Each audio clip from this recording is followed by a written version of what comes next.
Imagine you're sitting in a dark, damp prison cell in Genoa, Italy, in the year 1298. The air is thick with the stench of damp stone and the distant cries of other prisoners. You're chained to a wall, your body aching from the battle that left you and thousands of others as captives. But in the midst of this bleak existence, you find a strange comfort in the stories that flow from your mind. You're Marco Polo, and you're about to share the most incredible journey the world has ever known. It was a journey that began when you were just a teenager, embarking on a mission with your father and uncle that would take you across deserts, mountains, and oceans, to the heart of an empire so vast and mysterious that it would change the way the world understood itself.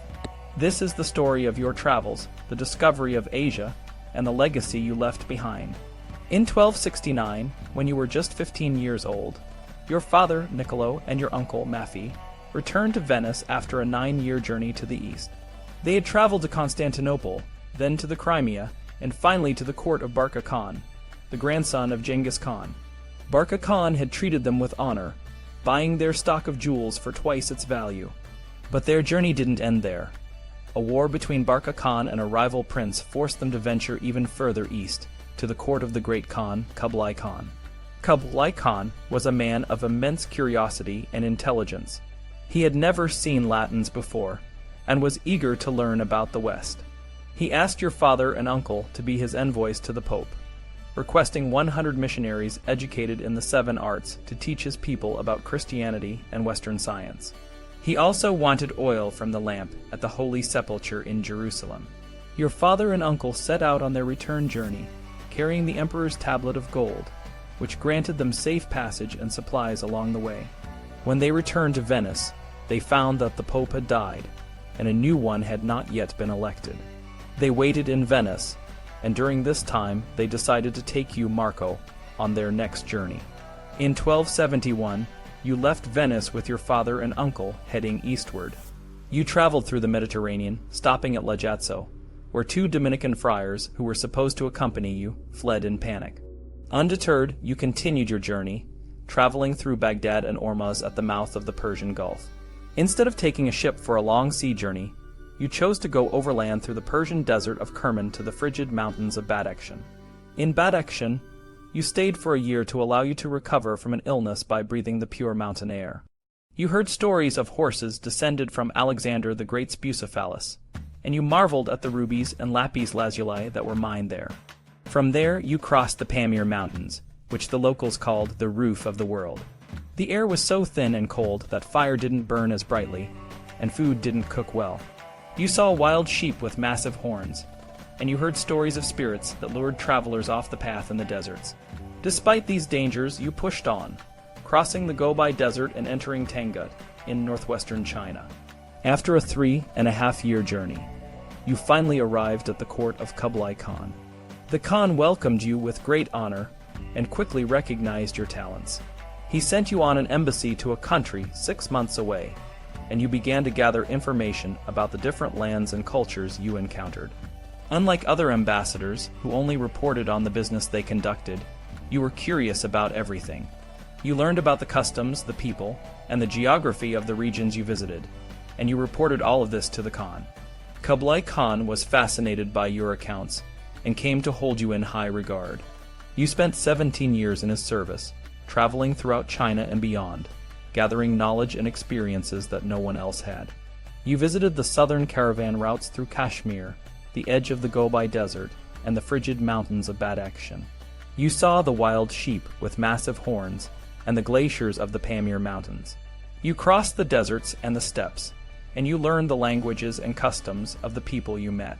One of your most significant discoveries was the land of Cathay, which you realized was the same as the land of the seers, the source of silk that the Romans had described.